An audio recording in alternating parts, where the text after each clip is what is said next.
Hello, in this video I want to show you how to install the Microsoft Edge browser on your Huawei Nova Y61. To do this, we'll need to open the app gallery, try to find app the Microsoft Edge.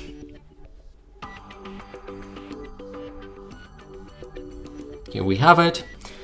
Select the install button.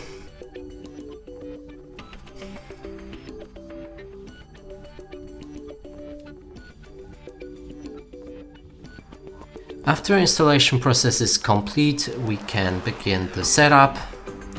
So sign in to turn on synchronization. You can also skip that step by clicking on sign in later.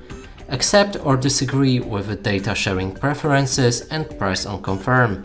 Here we can set Microsoft Edge as a default browser, and let's do that. Now the browser should be ready.